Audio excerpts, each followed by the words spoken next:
Kyle here from allmediareviews.blogspot.com. Friday, August 19th, 2022. So I'm going to do... I have today off, but I did all this stuff today, and I did film another video earlier, the Breaking Bad, the Better Call Saul video, which I've been meaning to, but I'm going to continue the Fates Warning album series, but this is not by name Fates Warning, but sort of doing this chronologically. It's going to be... This video is going to talk about I guess it's the only release under his name, technically, and the EP from John Arch that came out in 2003. It was June 17th, 2003, on Metal Blade Records, A Twist of Fate. There's 3 versions I've got here. I got this one used. That was, I don't know when that was. And then I had these two, I don't know, I bought... It's the one that got cracked. My jewel case got cracked, but... I don't know if the CDs are different. Probably the same. Would be my... I don't know. I'll show the booklet in a minute. There's your back. I used to have the habit of taking the stickers and putting them on the back there. This one. I don't know if this is one of these. It's a digipack. I think it probably is. Oh, but it has the same book, of course. Twist of Fate. Let's see if I can show this. Here's the CD, and the book. But the booklet's the whatever black or the brown. You call that brown? You call that gray, more grayish. But then it's got color in it. It shows the making of it, some of it.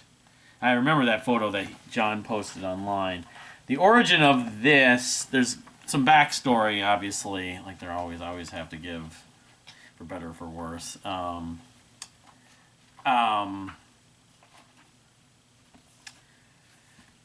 So that's the two. I mean, did I show the other booklet? I assume the booklet's the same on the other one. This one that I've got in my hand right here. This is a clear photo of the kid with the toys. It's the same thing basically. It kind of got a little bit repetitive in the artwork with it. It's like this, whatever. Oh, jeez. So, yeah, this is the same book. Anyway, so this came out June 17, 2003. Now, just first of all, you can say that Jim Matheos, after they released... Well, Jim Matheos... Mike Portnoy formed Transatlantic with Neil Morse. And then, I don't know, it was Pete Rawes came on slightly after that. That was in 1999. They were forming this prog supergrouper. A collaboration of a bunch of people he knows. Jim Matheos was interested, and they were talking to do it, but then he just found he was too busy with the Fates Warning stuff to do that. They were actually going to call what became Transatlantic Second Nature, I think. Yeah. But, so he wasn't able to do that. So... he Transatlantic, and they had Roy Stolt from the Flower Kings join Transatlantic, and they had their success. And those first couple albums, especially, I love, and the tours. I saw the first show in Nearfest in 2000, the year 2000. But that same time, so then Disconnected came out. It was the fall. I did the release date. It was July of 2000. So you can see he was busy with that. So then he ended up.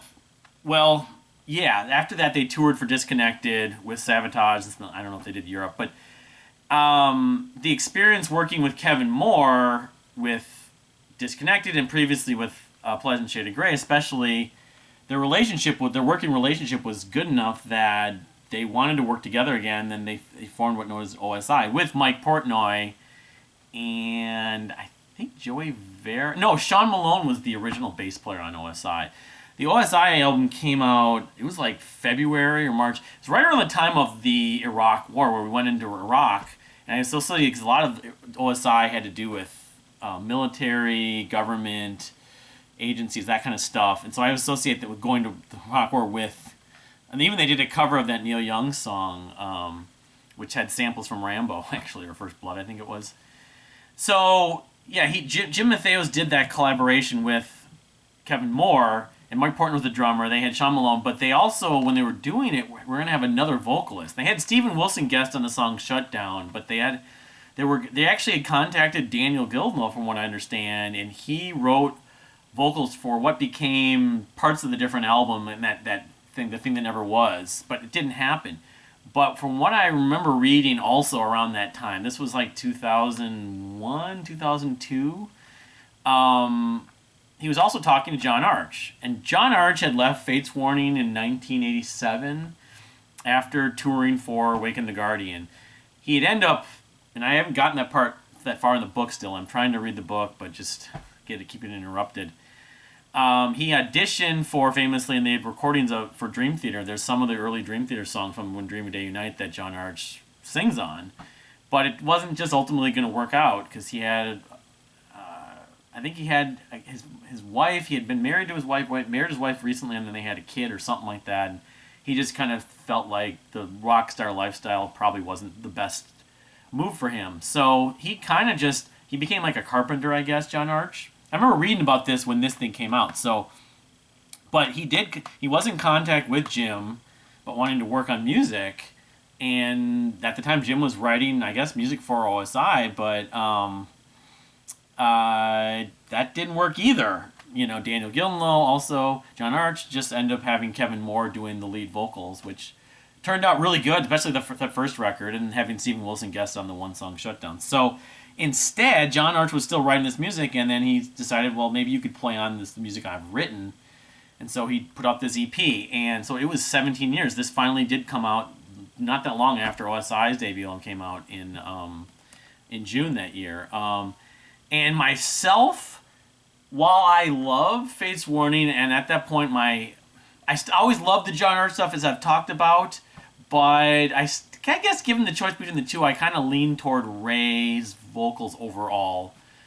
I just think he had an easier, more digestible voice, especially the later records at that point. And that was on the heels of Disconnected and Pleasant Shade Gray. I was just like, oh, I love Ray, but, well, John Arch, I remember liking him. I'll check this out.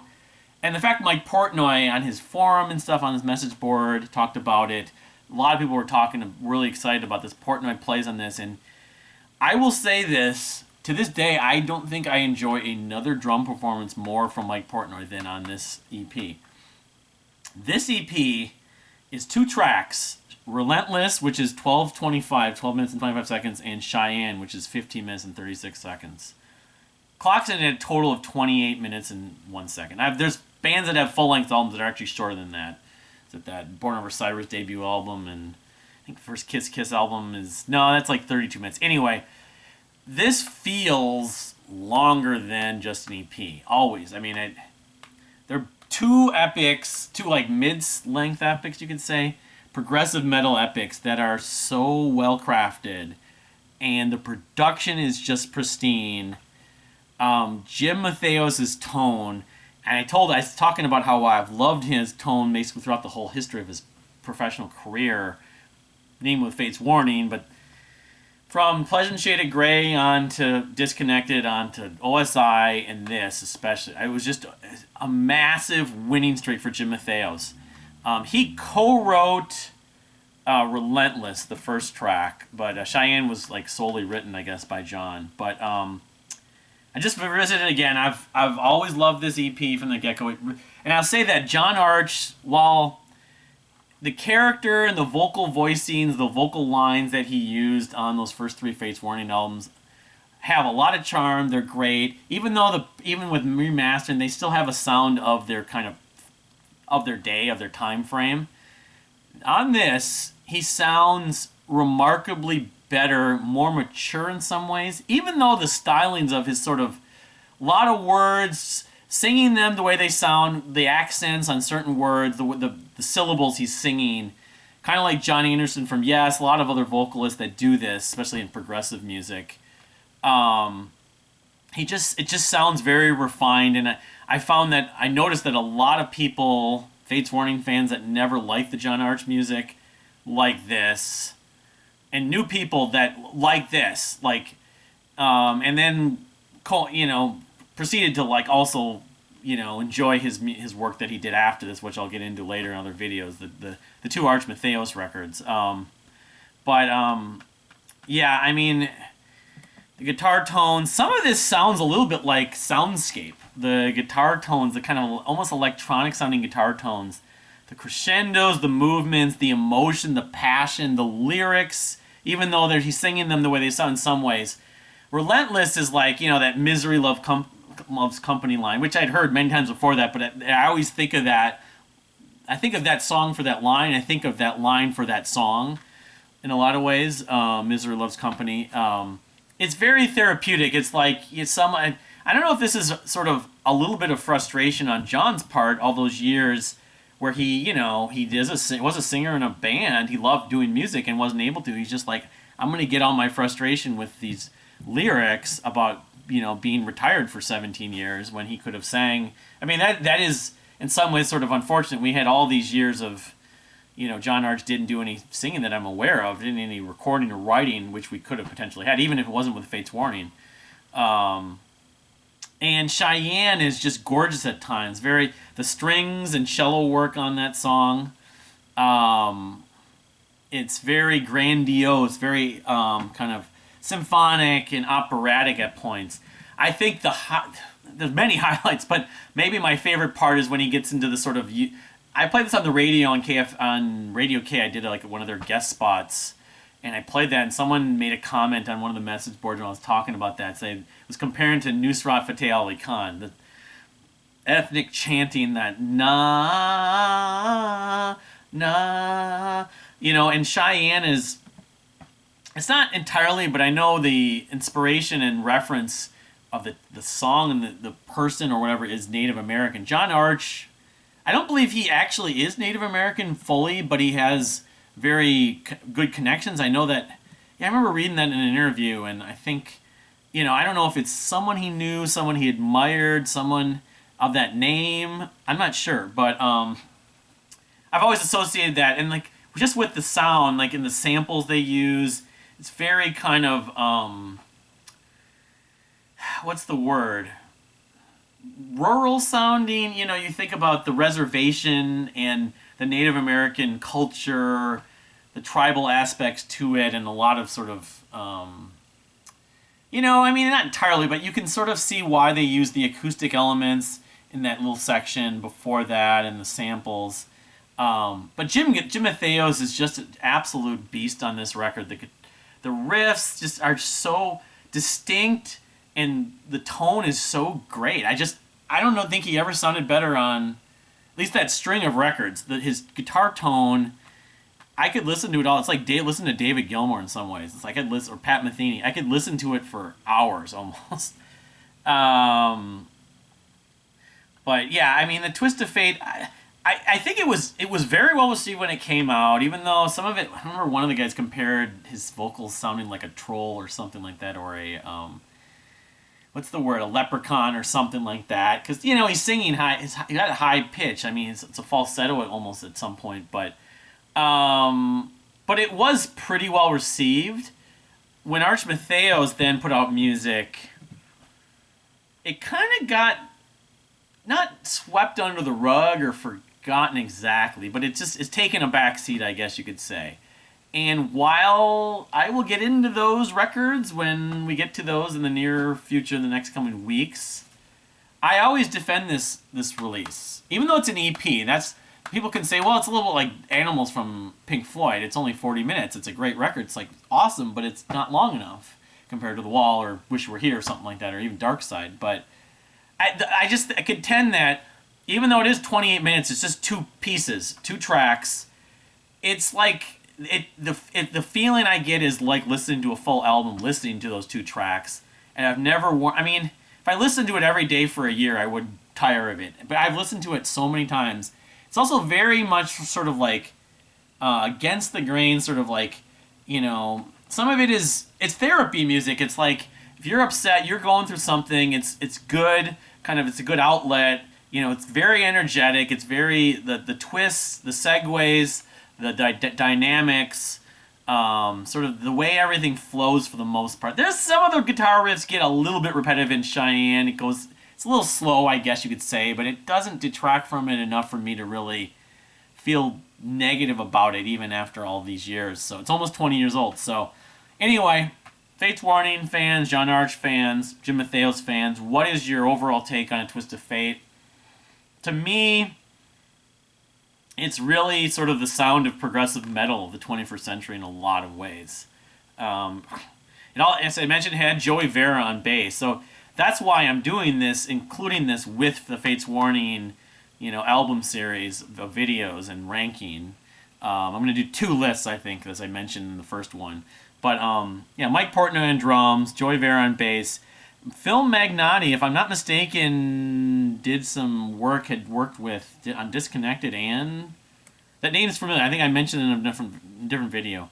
And Andy Happel played the cello and violin. It sounds like there's some. Oh, Jim Matheos does play keyboards on this. So, that's the thing about this, is that he had Kevin Moore on Pleasant Shade of Grey, even the previous records, and then Disconnected. And he's going to work with him in OSI, but he kind of. I think he maybe done some of the keyboards, the piano on like No Exit, and maybe, I don't know, Parallels, perhaps. Jim Matheos, while he's not like this technical, widely experienced keyboardist, it doesn't sound like, has done some very tasteful, well-composed keyboards with his music, and which kind of makes me want to hear more of that in some of the music he's doing now, but beggars can't be choosers. I don't know. Anyway, I really love this EP, and it's one of my favorite EPs ever, if you want to just look at it that way, but I look at it in the canon of the Fates Warning catalog, and even the albums from the releases since the 21st century, and it's just it's a favorite. It hasn't let up. It stands the test of time, and so that's the way I feel. So like I said, what's your take on A Twist of Fate? I know a lot of people that really do love it, but still feel like some of the other stuff he's done they like more. But anyway, yeah. So I'm gonna go on to FWX next. Probably won't be until early next week, Monday and Tuesday, because I don't have a lot of time left today. But and then the other stuff that whatever, FWX, you do the math.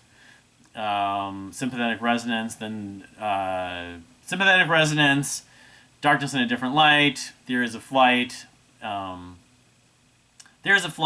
Winter Ethereal, and Long Day Good Night. So there's like 6 left. That's 6? Yeah, I think it's 6. I'm trying to make sure I don't. How many videos we have left? I think this is like the 8th or 9th one I've done, 10th one maybe. So yeah, let's to recount. Next would be Next would be FWX. Then they took that gap, that break between Arch and Jim Matheos. Jim was doing OSI at that point still. So FWX, Sympathetic Resonance, Darkness in a Different Light, Theories of Flight, Winter Ethereal, and then Long Day Good Night. So that'd be 6. Yeah, there's 6 of these left, and then I'll do a ranking. So sometime in the next few weeks, probably by Labor Day, that's my goal, sometime around that. And then I could just announce that I think I'll try then going on to doing King's X, especially coinciding with the release of King's X's new album. I'll try to tackle the King. I have a King's X biography too, which I've only paged through. But yeah, hopefully I'll eventually finish the book and be able to do a more proper review. Maybe that's what my goal would be. Once I finish these videos, the next Fates Warning video related will just be on the book, which hopefully will be soon after. But anyway, thank you for watching. Please subscribe if you haven't subscribed. We'll see you next time.